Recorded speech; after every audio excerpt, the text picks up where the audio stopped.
Wait a minute, you're not Michael. Coming to you live from Studio M. Studio M. I had to try it. I'm no Michael. That's fair. So Michael is not with us tonight. He probably could have been with us, but he did injure himself, and we're giving him the night off. This is Lindsay from TCF. She's our official, what are you? You're our official curling reporter and our blotter reporter. Yes, the curling and correspondent. sidebar panelist. Yeah, curling correspondent. You do all the fun stuff. Yeah. Pick a random So thing, I'm I'll guessing find it. tonight that we're going to be talking about the importance of having a bench, because that's why you're here. That's my guess. What do you think we're going to talk about, Lindsay? I think they're going to be vaguely sports related because we're coming off the Olympics, or we're going to be talking about more space and alien related topics. Ooh, I could be up for space and aliens. Well, let's find out. She's Lindsay. I'm Dan. We're coming at you in the blind.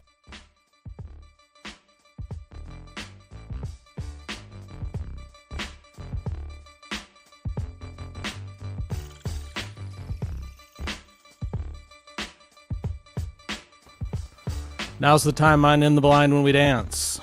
Say, it's got a little soul to it, a little bass line. I like it. The whole idea. I like it. There you go. Welcome, everybody, into Blind. I'm Dan. She's Lindsay. Beth is with us. She's here to torture us. Yes. If you're new to the show, here's how it goes. We have no idea what we're going to be talking about tonight, thus the name In the Blind. So Beth's job is to kind of catch us off guard, make our lives miserable, all that sort of thing. So she's going to give us two questions or two topics tonight. Each one we have 20 minutes to discuss, and then after that we do my favorite part of the show, because I get disgusted pretty much at some point every time, and that's the 5 true-false questions that will boggle the mind. Real quick, if you haven't already, please do us a favor, smash the like button. This is a new show and a new channel, so that helps us out. When you do that, it helps other people find the show. And as well, if you're not already, go to itbshow.com and sign up for the newsletter, because that is how you get the show notes. Beth, every night after the show, sends out the show notes so you can see your research and everything. Are you ready, Lindsay? I'm ready, Dan. Let's go. Dan takes notes. I don't know if you want to take notes, but I'm just throwing that one out there. All right. Okay. Hit it. Okay. Sustainability has become one of the most powerful marketing and cultural movements of the modern era, shaping everything from energy infrastructure and transportation to beauty products, food systems, and consumer packaging. But as environmental awareness has grown, so has a parallel phenomenon, often referred to as greenwashing, where environmental claims, branding, or optics outpace measurable impact or technological readiness. And in some cases, the push toward greener alternatives can reveal unexpected trade-offs, from fossil fuel-dependent manufacturing and infrastructure gaps to consumer products that create unintended waste or safety concerns. Whoop, hold up. Hold up. Uh-oh. We can hear you. They say they can't. Oh no. Oh, let's fix that. Now can everybody hear Beth? Hi, can you hear me? Put a 1 in the chat if you can hear Beth. I fixed it. Well, that was a whole lot of reading. I got to start you'll again. read it again. Okay. Are we good? Put a 1 in the chat if you can hear Beth now. Thank you very much. All right, so this is my fault. We moved Beth to a different spot in the studio, a different mic. I forgot to turn her mic on. Whoops. Apologies to everybody. We're going to start this show So again. this is my problem. I only watched the pilot where I think she was kind of like that background volume. So like, oh yeah, she's fine. I can totally hear her. So I'm like hyper focus. All right. I'm sorry, guys. I hadn't stumbled or anything either. Now I'm going to totally Yeah. yeah, okay. All right. We'll try again. Apologies. We're fixed. Let's go. Okay. Let's try this again. Sustainability has become one of the most powerful marketing and cultural movements of the modern era, shaping everything from energy infrastructure and transportation to beauty products, food systems, and consumer packaging. But as environmental awareness has grown, so has a parallel phenomenon often referred to as greenwashing, where environmental claims, branding, or optics outpace measurable impact or technological readiness. And in some cases, the push toward greener alternatives can reveal unexpected trade-offs, from fossil fuel-dependent manufacturing and infrastructure gaps to consumer products that create unintended waste or safety concerns. So the conversation isn't about whether sustainability matters. We know that does. It's about how accurately sustainability is being represented and how prepared the system behind it and how prepared the systems behind it really are. So the discussion becomes, where is the line between genuine environmental progress and sustainability messaging that oversimplifies, overpromises, or obscures real-world trade-offs? I have lots of thoughts on this one. I knew you would. Perfect one for me to be here for. Great. Well, you want to start us off? Give us your thoughts. Sure. So, past life, I worked for a large consumer brand that very much took on sustainability as one of its big, flags in the sand, as something it was standing for. And by all means, they definitely had their hearts in the right place. But I agree that greenwashing is sometimes absolutely a thing, and it can definitely strain systems, and it can definitely, trying to think of the right way to say this, create more problems than it intended. And sometimes it can mean you accidentally spill coffee all over the North American CEO as you're charging up a staircase to make an 8 a.m. meeting. Because There's a story there. having lids on your coffee, plastic lids are bad on your coffee. So if you forget your reusable mug, you have to just get the paper coffee cup with no lid. And then you're running upstairs. And Hate when that happens. yeah, that was fun. No doubt. My initial take on this, things always start off with this wonderful idea, Absolutely. and then money gets involved, Yep. and it ruins it every single time. And there are so many examples out there when it comes to the green movement and everything that is done for that to show that ultimately, just like everything else, it's devolved into a money grab, at least in my opinion. 100%. But there's facts to support my opinion. We have several communities here in the greater Phoenix area, the greater Sonoran Desert, where they have just flat stopped doing recycling because it's become too expensive. And in the words of one politician from one community here, it has become, quote, too much of a joke. Because for all of the different things that are labeled as recycled, there's only like 3 of them that they actually take. The rest of it goes straight into the landfill. Yeah. So that's a problem. The cost of recycling this stuff is often greater than the benefit. A lot of it gets shipped overseas, where heaven only knows what they do with it, although I will say there's that lovely plastic island in the Pacific, so, Well, and 9 do times the out of math. 10, when it gets shipped, it just gets incinerated overseas. Yeah, or dumped in the ocean. Yeah. So, that's a problem. Yeah. And then this dates back a long time.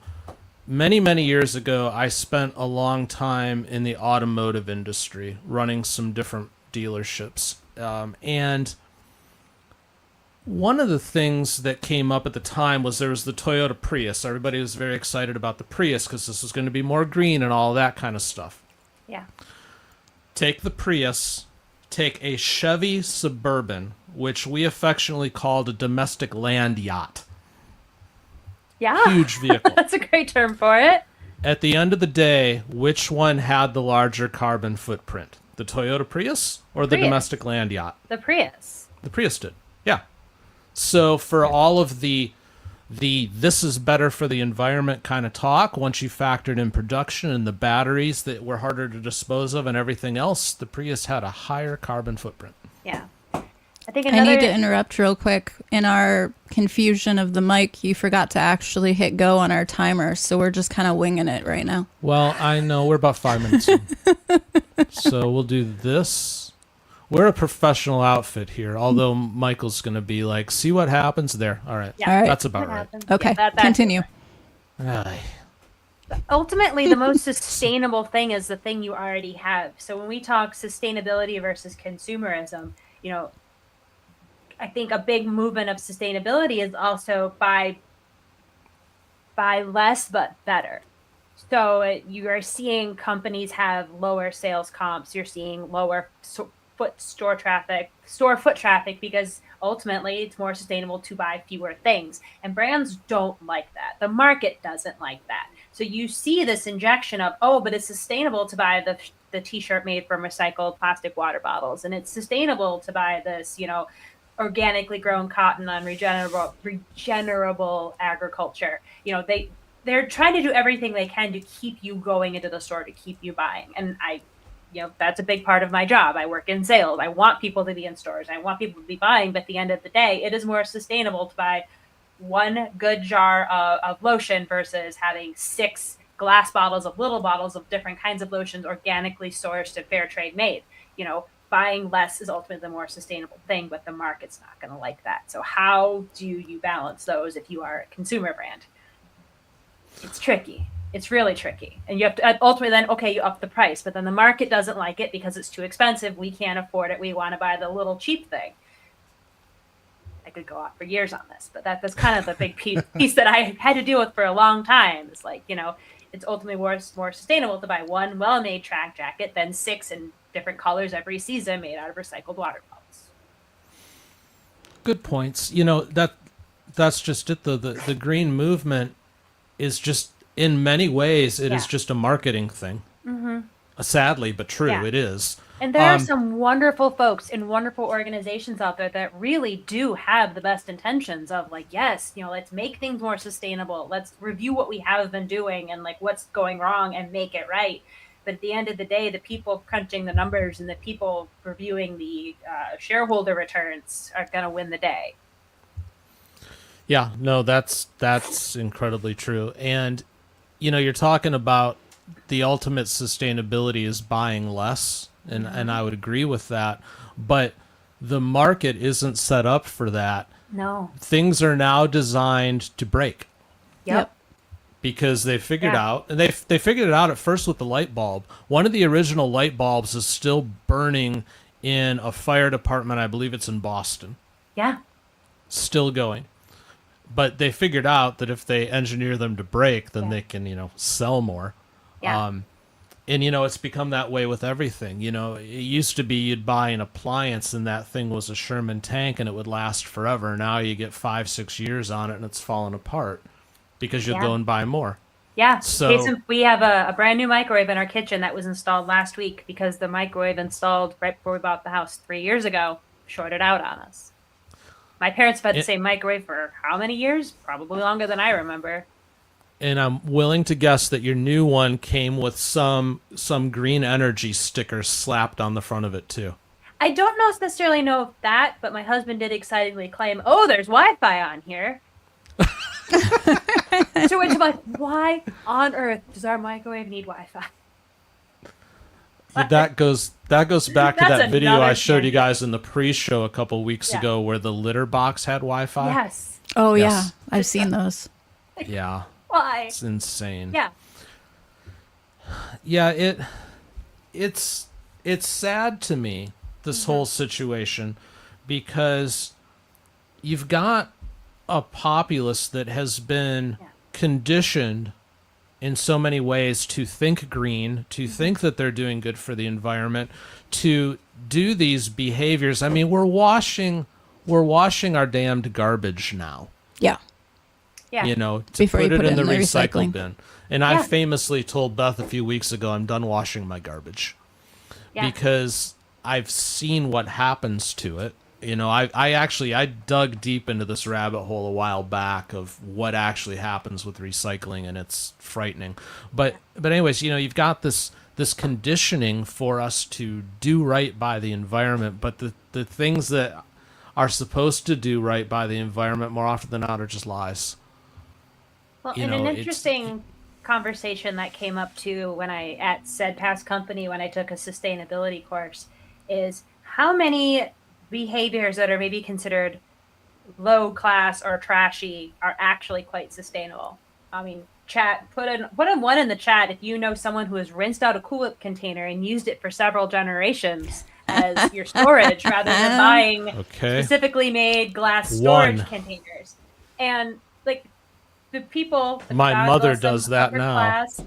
Higher upper middle class, corporate employees were just boggled, like, oh yeah, I mean, I've heard of people doing that, but we just went and bought new containers that are glass and they're BP free. I'm like, meanwhile, I've bought yogurt for the last 8 weeks and I have now beautiful giant containers and I can store a soup in the freezer. And, you know, is all these, like, saving all your Midwest, you have your bag of bags. I have trash can liners for days, years, literal years, because I go grocery shopping and I still get plastic bags. You know, all these little behaviors that are considered kind of tacky or trashy are actually the most sustainable, because these are people really trying to stretch a dollar and use what they have rather than, I hate this term, but virtue signal that they're so sustainable and have the fancy glass takeaway containers. You can hate the term, but it's true. It is. It absolutely is. And I know I've done it in my ways too, but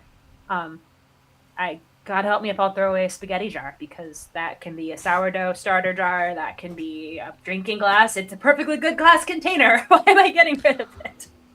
You can tell you and I grew up not that far away from each other. Yep.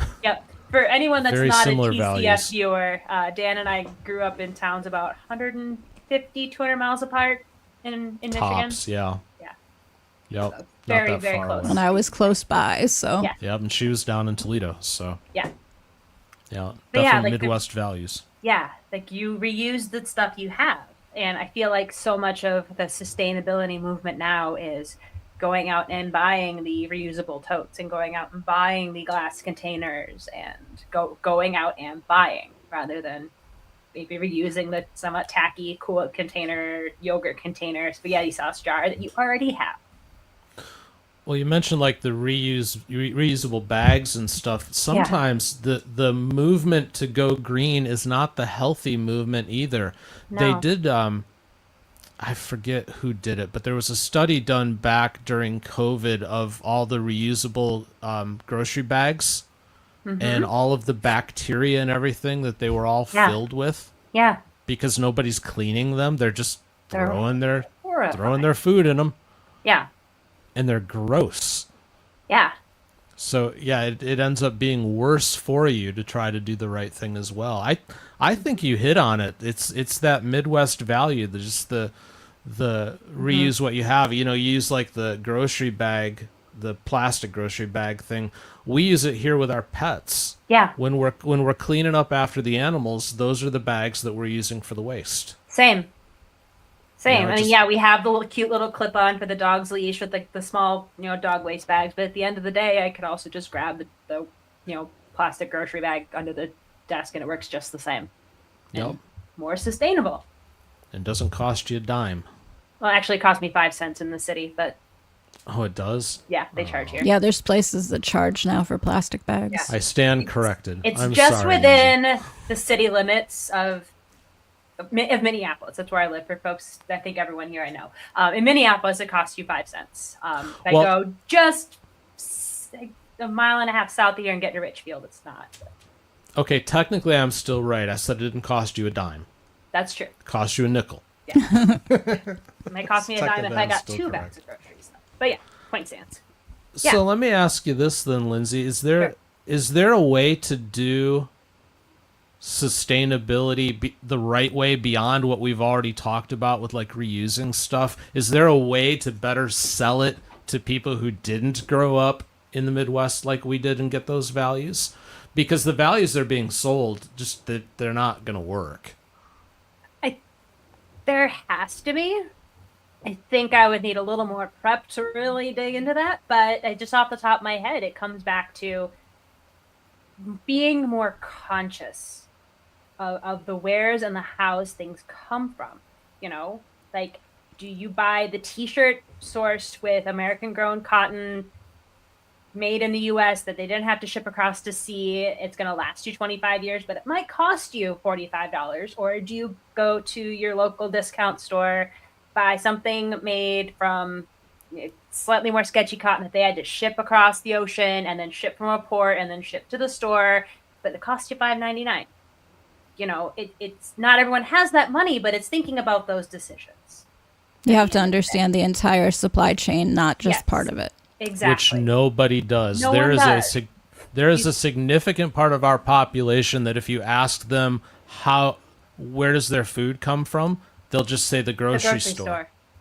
And you ask them to dig deeper, and they don't know what you're talking about. They don't understand it. Yeah. So, I mean, it applies to supply chains as well. And speaking of sustainability, how messed up is it that the shirt that crosses the Pacific twice, once as raw materials and then once as a final product, is cheaper than the one that's made right in your backyard with locally sourced materials? Yeah, I mean, that's a whole other wormhole in and of itself. But yeah, you think about the decisions made along the way that result in one T-shirt being $45 and one being, $5.99. It's heartbreaking, incredibly messed up, and and God bless it, not everyone can afford to make the conscious decision, and they have to make the less socially conscious one. So you can't necessarily fault some folks. Like, I just need a shirt and I have $7 in my hand. I'm gonna get the one down at TJ Maxx. I'm sorry. Sorry, not to throw TJ Maxx under the bus, but Yeah. That's all right. We're small enough we won't get noticed yet. Yeah. I mean, sorry, I think I forgot the original question a little bit, but just like I think it's just thinking through your decisions and being less see it like it click to buy. And understanding. Can I ask Lindsay a question? Since do whatever you we want. actually, You're running the show. We have a girl, so I'm curious. A girl. Well, when you're talking about greenwashing, one of the things that immediately comes to my mind is beauty products and like personal care products. Yep. And when you're talking about greenwashing with those things, not only are you talking about the actual containers that they go in, but you're talking about preservative-free formulas. Mm-hmm. And what's your opinion on that? I could give you mine, but that's not what I'm supposed to do. So I love the intent, and there are definitely some companies I support that really stand behind either low preservative or leading into more natural preservatives, but you end up then having to use them faster, thus spending more. And I don't think ultimately that's their intent, but I think that's the impact.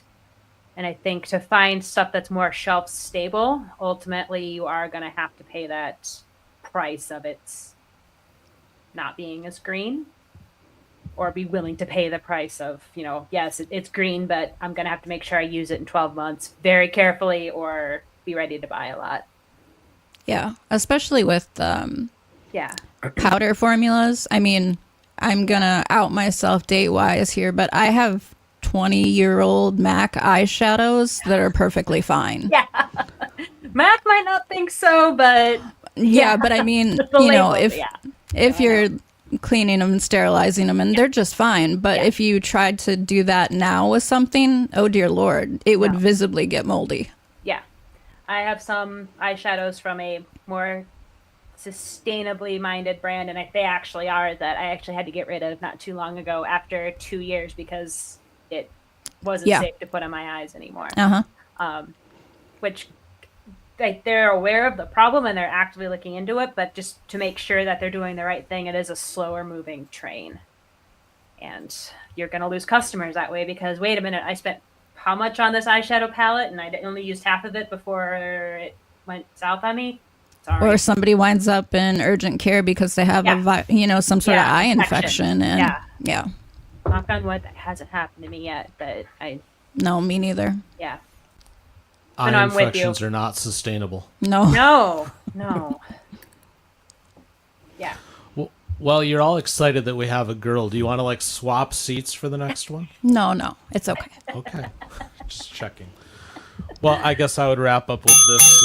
Sustainability in my mind, and great, but in practice, it's just we're not there. We're not even close. And my final thought would be the road to the Great Pacific Garbage Patch is paved with good intentions. I think the hearts are in the right place, and I hope we can keep innovating and figuring out the way. But at the end of the day, I think it's just buying less and being more thoughtful on what you're consuming rather than just consuming for the sake of consuming.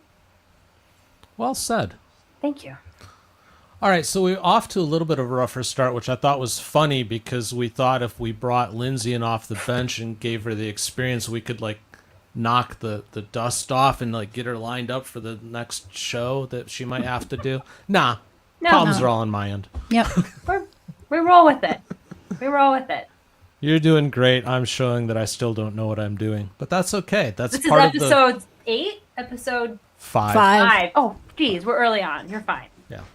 Well, look, part of the shtick of what we do here at the bunker is that we prove every day that we are not AI. Yes, We are that is true. absolutely human. Yep. There you go. All right, round 2. You guys ready? Sure. Hit it. And I'll All right. even remember to turn on the timer when you're done.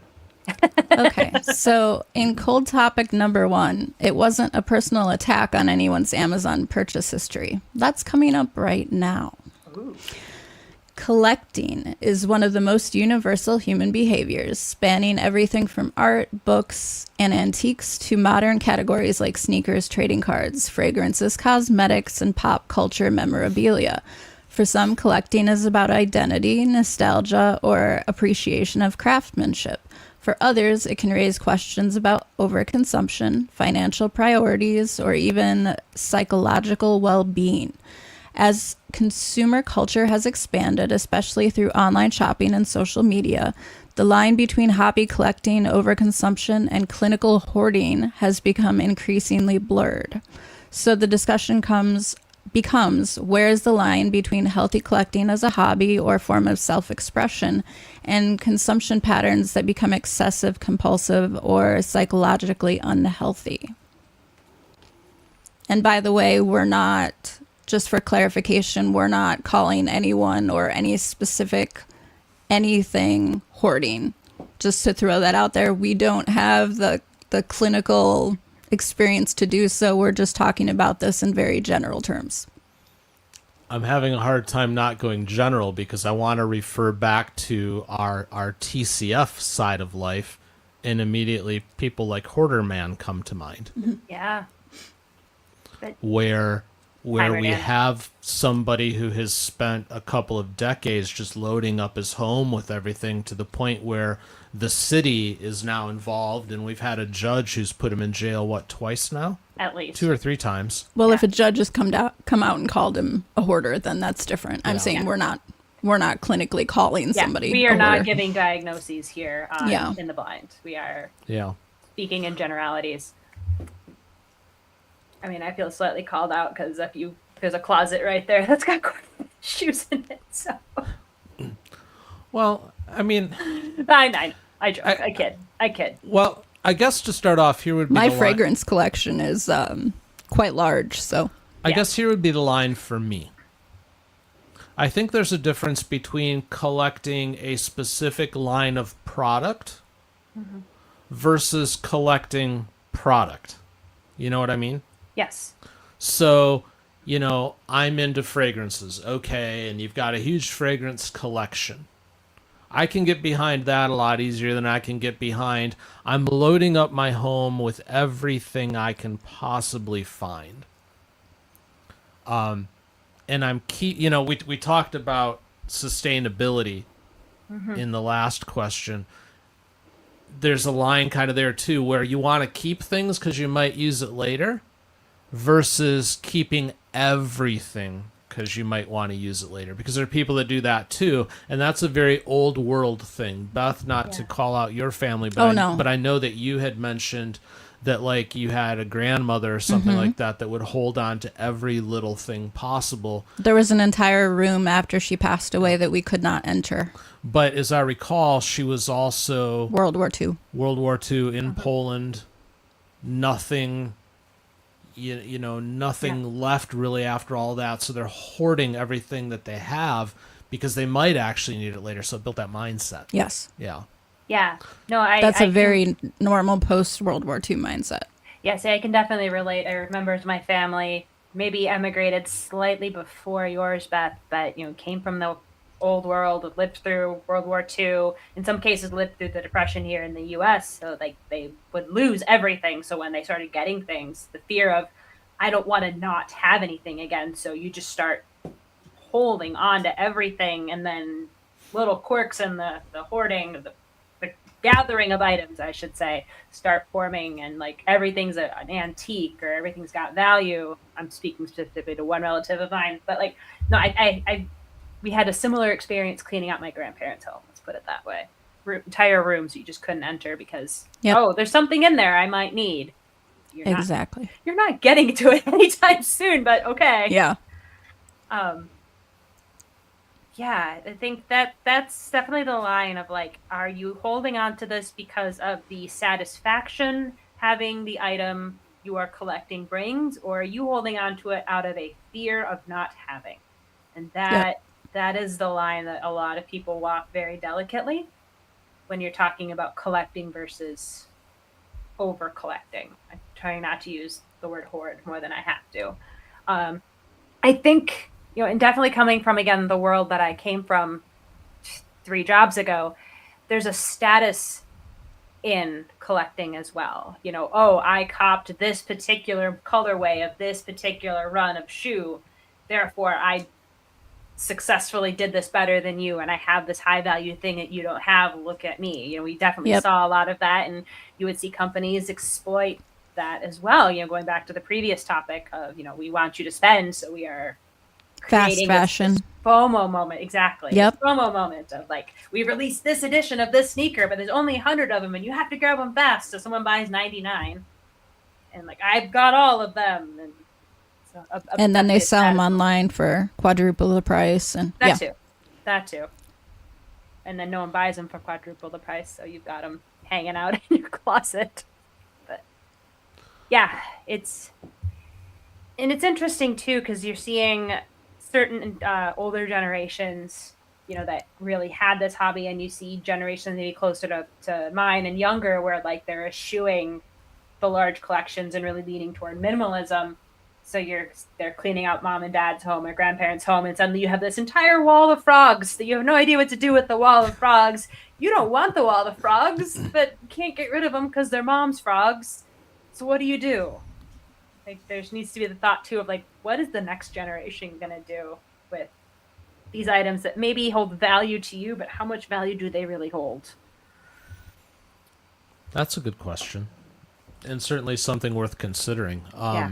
Some cultures do that better than ours. I forget the exact name of it. I can Google it here, but the Swedish culture actually has a whole system for entering the phase of life where they start handing out their possessions to who they want them to go to before they actually hit the end of life. Yeah. I'll have to look it up. Yeah, I remember you talking about that. I don't remember I've heard the of specifics, but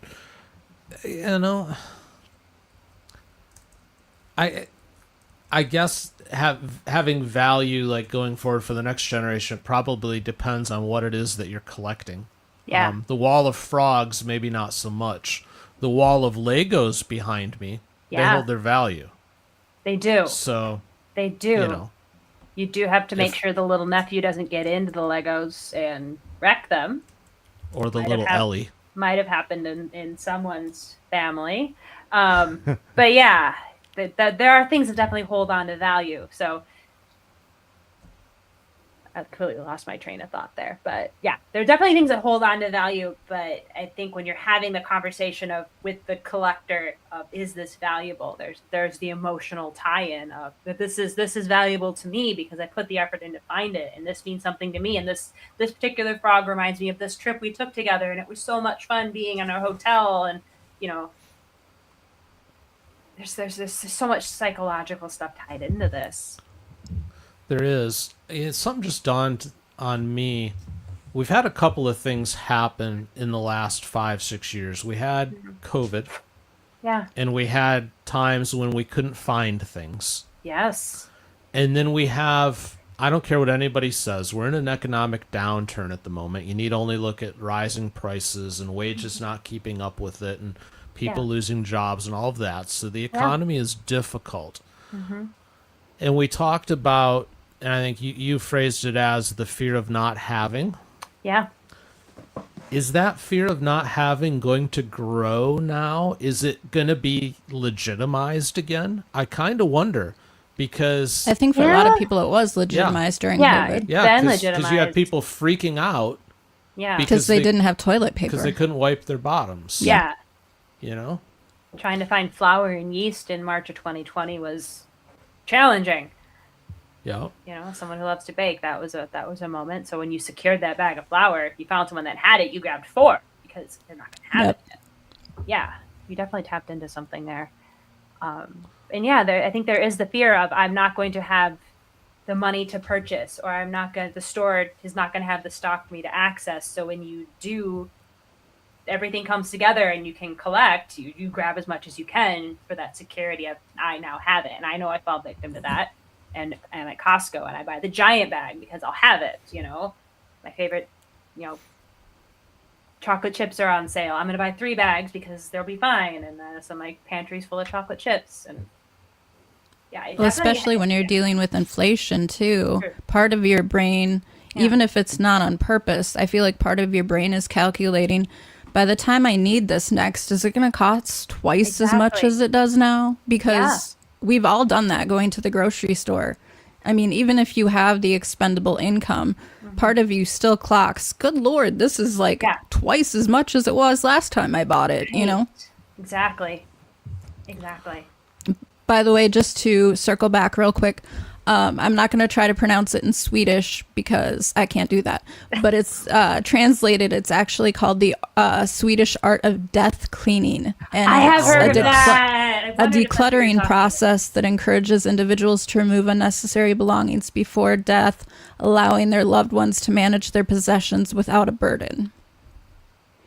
Yeah, I So think that was positioned it's up interesting. as a parallel alongside when like Marie Kondo and like her art of tidying up was coming out, because it was very joy focused and very like, this gives me joy. Like the Swedes are coming in with their death cleaning. Like Didn't actually, it's kind of a Netflix similar- or Hulu do a show on that? They did. And Family Guy has also parodied Marie Kondo. Yeah. Lois went on a huge rant and like threw away everything. Including the second floor of the house, as I recall. Yeah.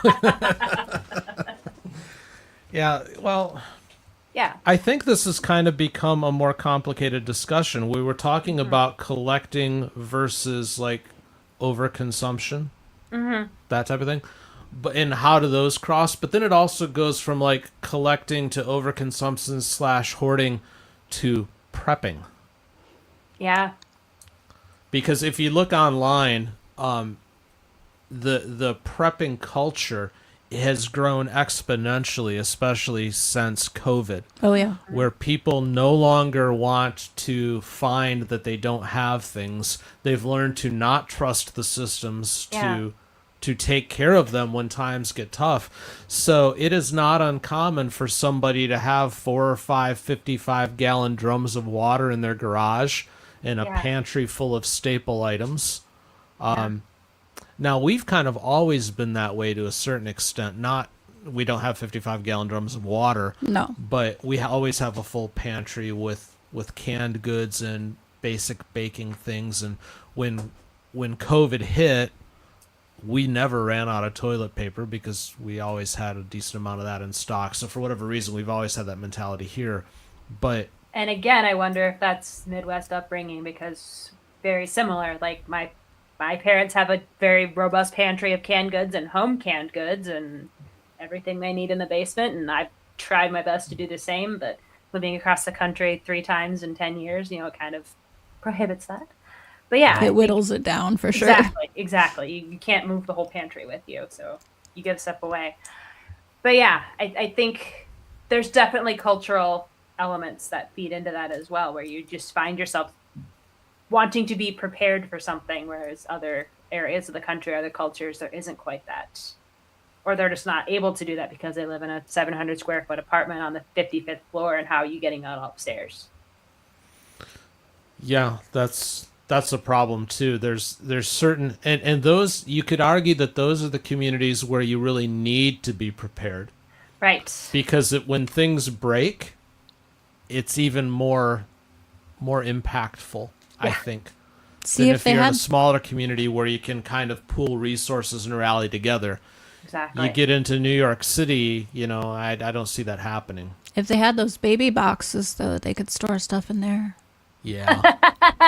We'll tell Lindsay, you haven't heard about the baby boxes. Remind us after the show. I'm familiar with the concept of a baby box. If it's the same baby box I'm thinking of. I'm willing to bet it's not. So I think what you were kind of alluding to, Dan, is that it's not just psychological or emotional responses in a negative light as you would look at hoarding, but there can also be emotional ties to things in a positive light while you're trying to be prepared. You can there's two sides to that coin. Yeah, I mean, some of it is you're reacting to your learned experience. You've learned, and a lot of us learned, the cost of not being ready. So you're going to stock up on those things so you don't make that mistake again. And I think that's healthy. But it's a delicate line though, because again, like with my grandparents, I know that was because of World War II, but there was no need to have every edition of the Toledo Blade that ever existed, which was the newspaper, in a room for eternity. What are you going to do with that? Start a fire. Unintentionally. Unintentionally, yeah. Yeah. No, that's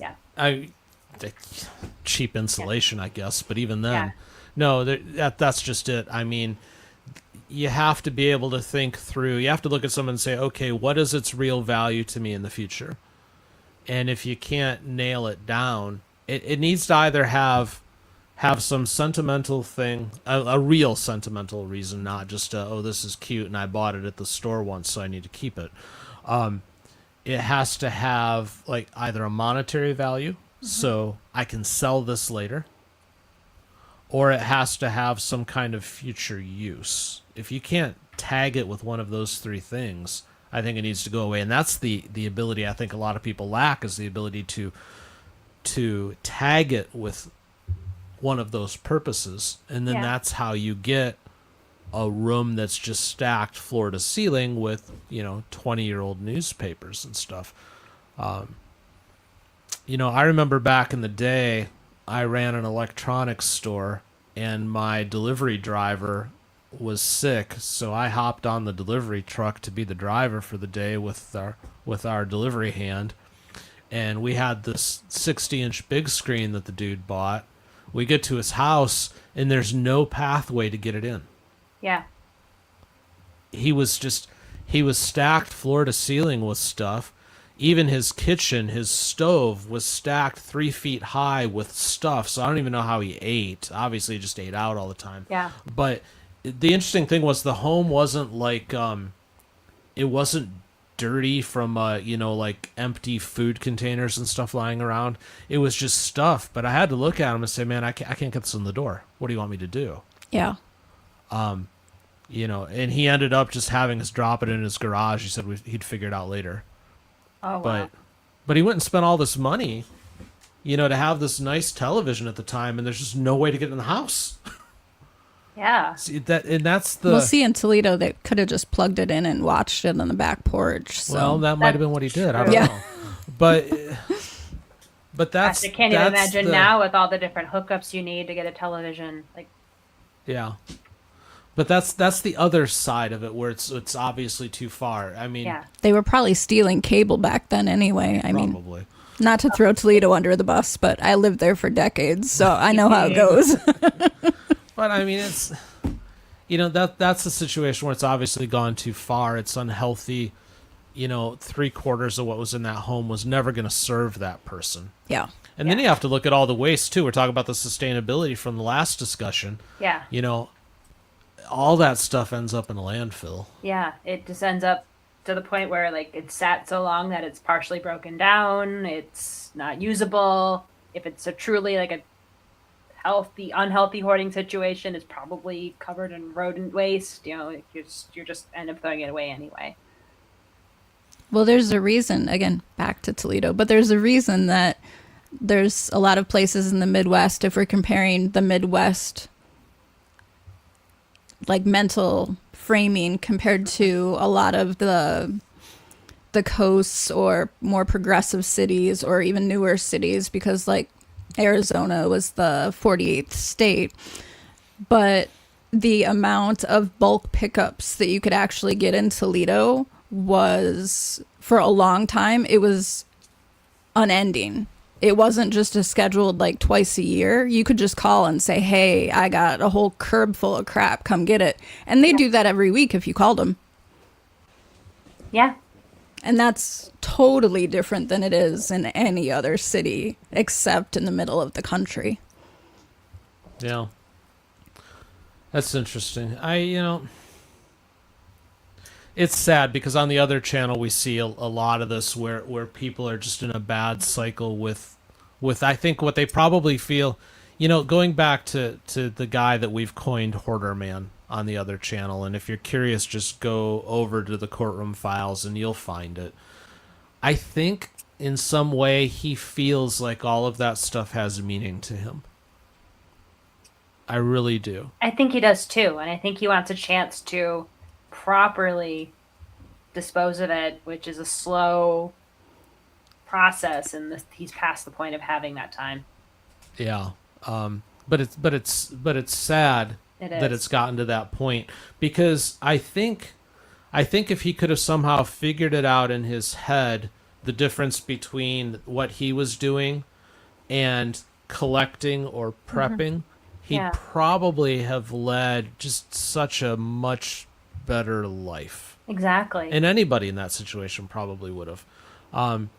If he would have been able to key in on the things that really hold meaning for him and focus on those things, that category of stuff.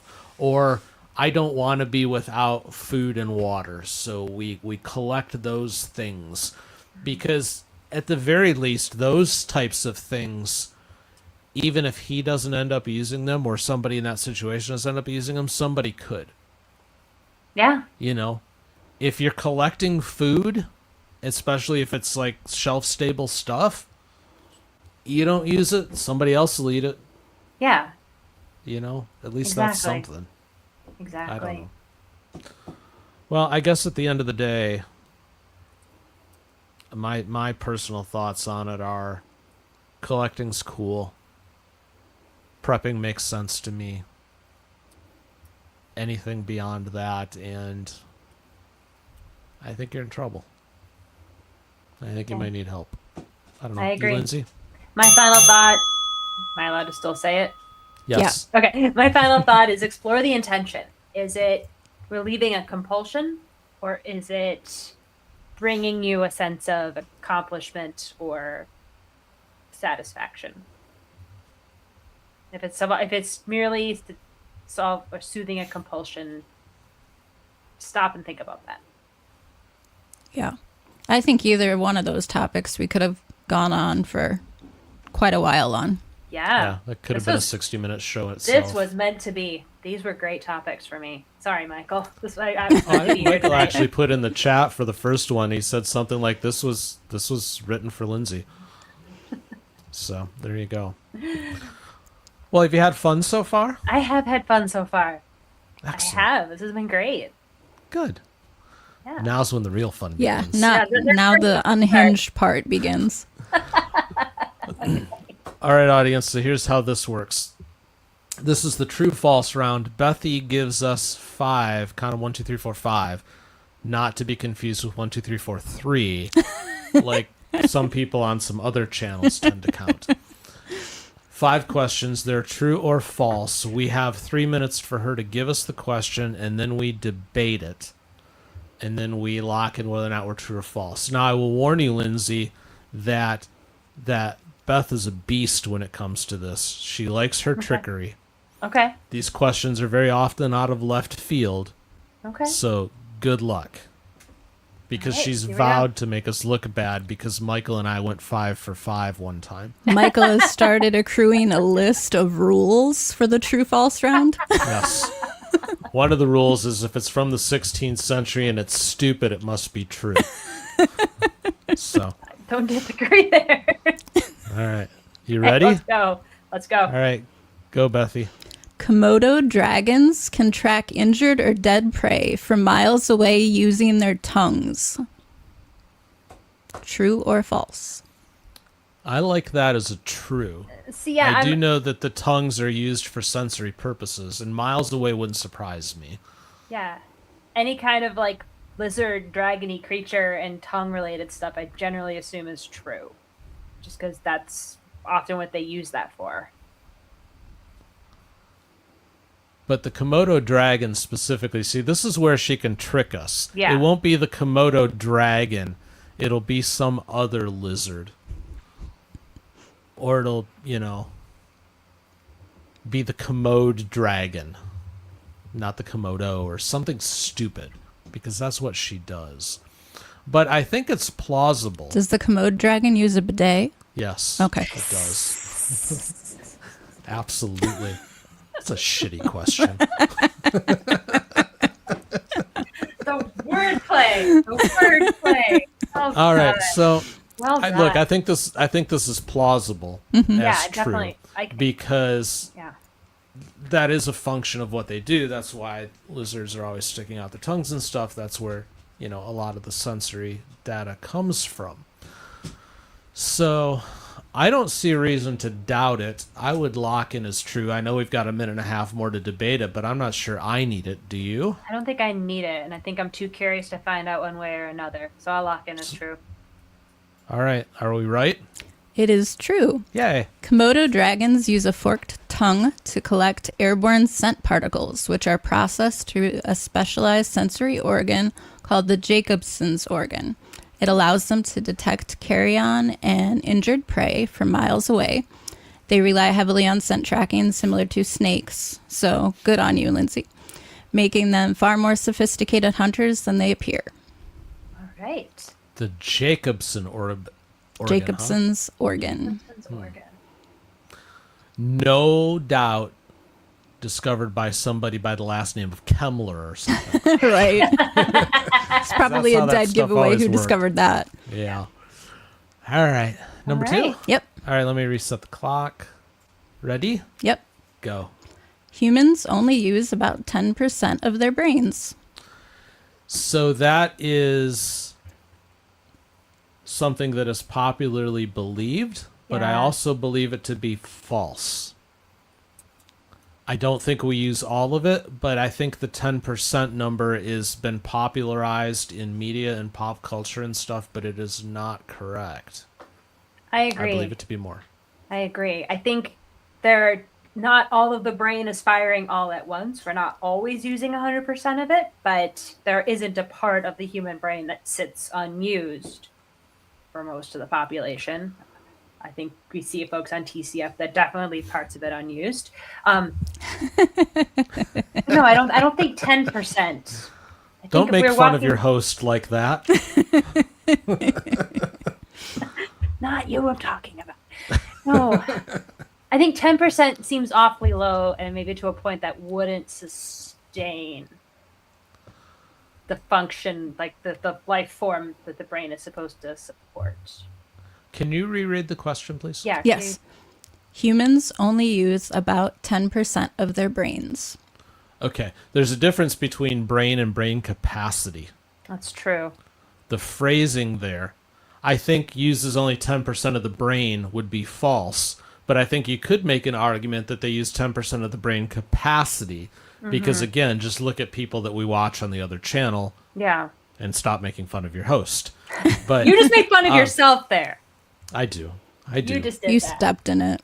No, but I think for me that's just in the way the question is phrased. I think you could make an argument for a low percentage of brain capacity, but at some point, as you pointed out, Lindsay, different parts of the brain are going to be firing at different times, so the whole brain Yeah.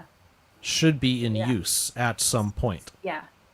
Like there's a certain percentage that is just keeping the basic functions online. It's, triggering heartbeats, it's triggering the reflex to breathe. But are we always engaging the language part? Are we always engaging, short and long-term memory parts? Those are different pieces. Muscle reactions. I mean, when we get off to brain capacity, then we're talking about the difference between people like like us and people who watch us who are inquisitive and thoughtful versus NPCs. Yeah. I think that's the difference. Yeah. So I'm locked in as a false. You, Lindsay? I'm gonna agree. All Agree. right. Agree False. with Dan or Agree with Dan. that the statement is true? Okay. Agree with Dan. False. All right. Tell us we're right. The answer is false. You're Yay. doing really good, Lindsay. All of Thank you. the way you're picking apart everything, it's like straight out of my notes. I think she somehow hacked into my computer. Anyway, the 10% brain idea is a longstanding myth. Brain imaging shows that even simple tasks activate multiple regions across the brain. We use nearly all parts of our brain over the course of a normal day, just not all at the same time. If we only use 10%, basic functioning, like Lindsay said, wouldn't be possible. So There we go. So yeah, you picked it apart perfectly, Lindsay, and I also think I was right in picking out that the it wasn't phrased as brain capacity, Yes. because honestly, then I think it's a totally different question. Yeah. Yeah, that was really good unlocking it of just the physical brain. Yep. Interesting. All right, we're 2 for we go. 2. Yay. On to number 3. Ready? Me? Yeah, I'm ready. Let's Are go. you ready? Yeah, do it. There's a parasite that can manipulate an animal's behavior to make it more likely to be eaten. Say that again.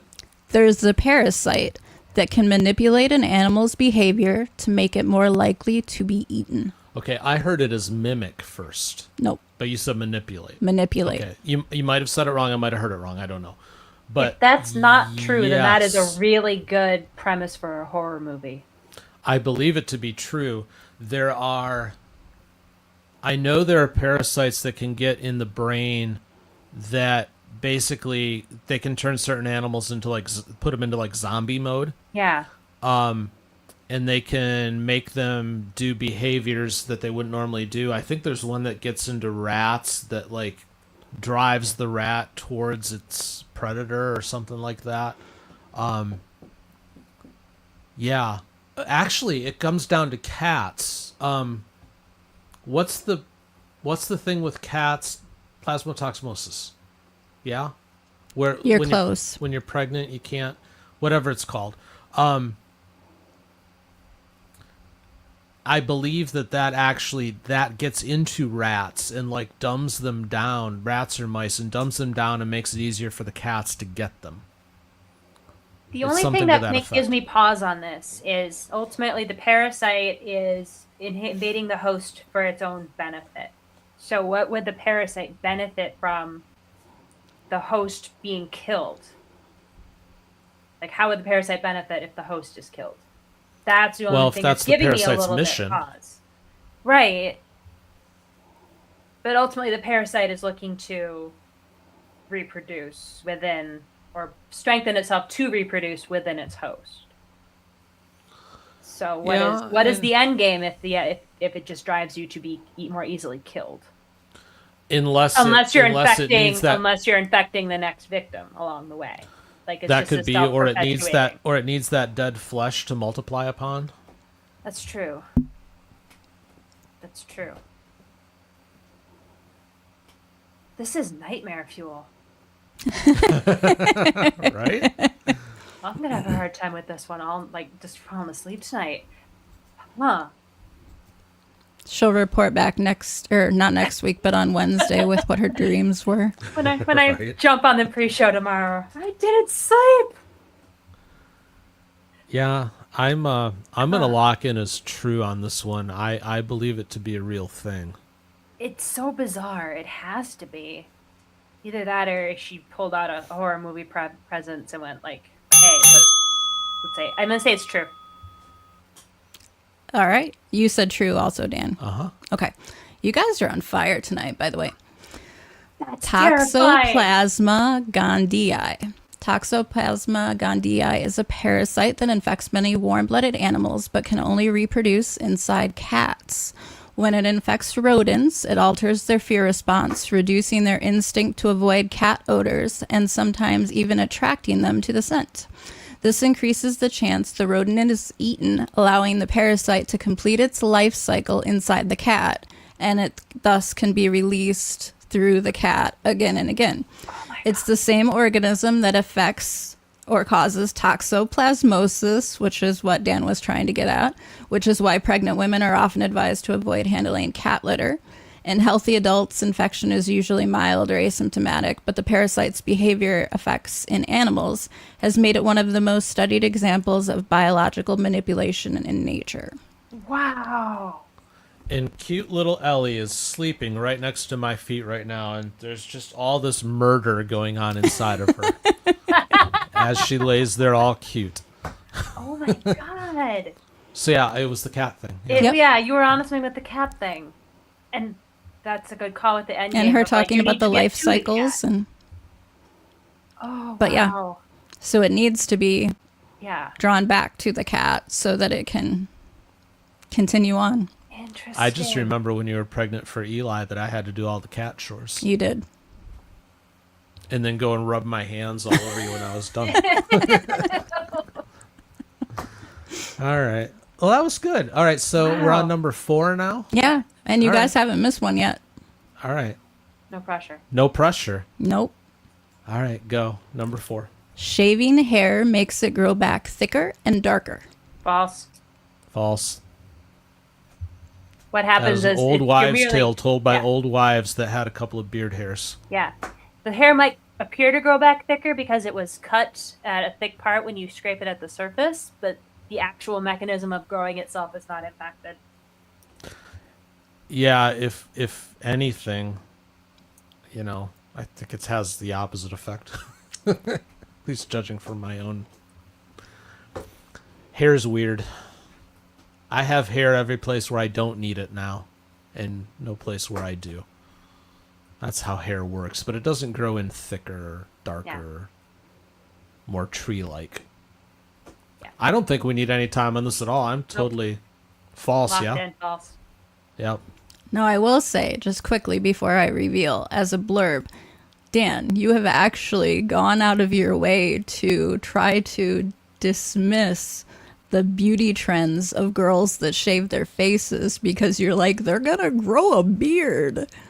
I'm just throwing that out there. You have actually said that Just out because loud. I'm playing into the whole idea. It doesn't mean I believe it. Okay. Although I do have a problem with women shaving. Okay.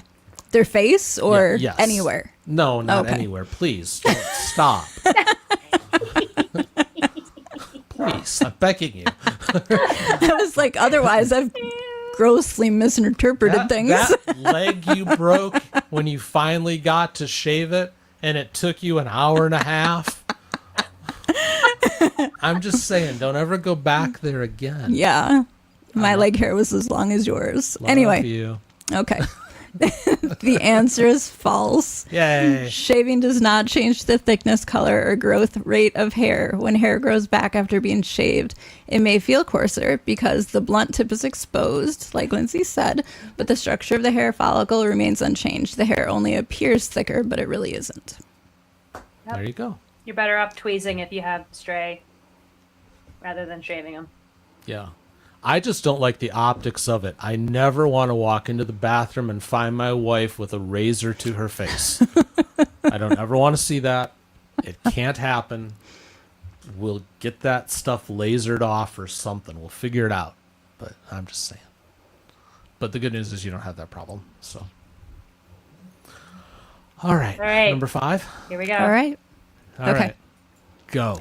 There's a planet where it rains glass sideways. Rains glass. Sideways. Oh, I didn't get glasses thrown at me tonight. I was hoping. Rains glass sideways. So, sideways. Yes. This sounds like something we would see on Uranus. The glass, I believe, it's the sideways that's giving me pause. Just like Great how Granny is asking you to repeat. There's a planet where it rains glass sideways. I think that planet is Uranus. Could be Neptune, but I'm thinking Uranus. Because Uranus is weird. Uranus is the one that doesn't it spin spins this on its way. side. It spins this way. But So would it's that already still impact, weird. Would it still impact if you think of an atmosphere and things falling from the atmosphere? Would that Yeah. would that And it's probably not technically glass. It's some kind of silica. But yeah, I got to lean true on that one. it's so bizarre it has to be true. Because I can't think of a reason for it not to be. I wouldn't be. Look, it's not happening on Mercury. Venus has sulfurs and stuff like that. I don't. No. And it's not sideways. It's sideways wouldn't work on Venus because the atmospheric pressure there is super high. Everything's getting pulled down. By the time the Russian probes, when they got to the surface, eventually just like caught on fire and crushed under all the heat and pressure. Right. So not that. Obviously, well, not Earth today. Maybe tomorrow. Not yet. Mars, no. So it's got to be a gas. Michael, I'm watch that thinking forecast Uranus. for us. Yeah, Michael will let us know on that. I'm true. I'm gonna say true. It's We locked in. I locked in true. Make us 5 for 5, Bethy. Okay, it is true. But the first thing I'm going to say, Dan, is you were limiting yourself when you were thinking it was a planet from our galaxy. A planet doesn't have to be from our galaxy. Well, to be honest with you, I was thinking it might have been from someplace else, but I was trying to ground my logic in what we had locally. Okay. So exoplanet HD 189733b is located 64 name. I know, right? 64 light years from Earth. It experiences extreme atmospheric conditions. Winds reach speeds of roughly 5,400 miles per hour, and the atmosphere contains vaporized silica particles. As these particles cool, they form tiny glass droplets that are blasted sideways through the atmosphere at incredible speeds. You Just think so your y'all weather know, is bad. Space is not OSHA approved. No, it's not. So let me ask you this. How do we know that? Was this like data that was gathered from like the Hubble and just what we could see, or? This was all gathered from NASA. Let me pull it up and see. I think it has a date on it. I'm just curious how we found out. Yeah. Yeah, it was from NASA. Hang on. I have a link. I just didn't put the date in my notes. That feels like the kind of thing you go back to your coworkers and like, so I just found out on this planet, like it's raining sideways and it's raining glass, and they go, no, it's not. That can't be real. It's raining glass. Hallelujah, it's raining glass. Right? Oh my god. Oh, this doesn't give me a date. That's That was okay. actually from NASA's website. I have a couple other links. Hang on. Yeah, I'm just curious how we found out. Those can go out in the show notes. But wow. Wow. That's all right. It's an excuse for people to sign up for the show notes. Again, if you That's haven't true. already, I'm going to drop a link right now to where you go. Go there and sign Okay. up for the show notes. It was NASA, and they were using the Hubble telescope. There you go. And give me a date. Somewhere. Well, it's the Hubble. Hubble was put up in the late 80s, early 90s, so recent. I was just curious. The planet itself was discovered in 2005. Okay. So fairly Okay, so recent. it's fairly recent. In 2007, Space Telescope measured the infrared light or heat from the planet. So, sometime after 2007. Cool. All right. Well, thank you, Bethy. You're welcome. That was fun. Thank you. I think that is the show. And Yeah. we went 5 for 5 in the true false round. You did, and you didn't throw your glasses. Well, you Stay didn't give me a reason to calm. tonight. You almost didn't- did. you I didn't thought get- you were going to with the sideways glass rain, but Oh, that was fine. It's the Okay. ridiculousness of some of the other things. You know, like one infinity being larger than another infinity. That's bunk. I don't care what anybody says. or the drunk moose. No, the drunk moose was cool. I felt bad for the drunk moose. That was sad, but that's okay. Lindsay, did you have fun? I had a great time. Thanks for having me. Well, thanks for pinch hitting. Michael, I know you're out there in the chat. I hope that you were able to enjoy watching your show. I've done that over on TCF. It's a little weird, but it's cool at the same point to know that what you're building can still happen. So I hope you enjoyed it, and I hope that you get a good night's sleep tonight and feel better tomorrow, because tomorrow, my friend, I'm going to need you for Sidebar over on the other channel tomorrow evening.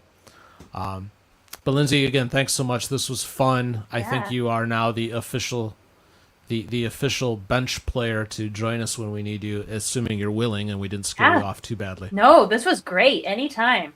Cool. Appreciate it. Yeah. All right, my friends, we'll be back on Wednesday, same time, 7 p.m. Eastern, 4 p.m. Pacific, and we're pretty sure Michael will be with us.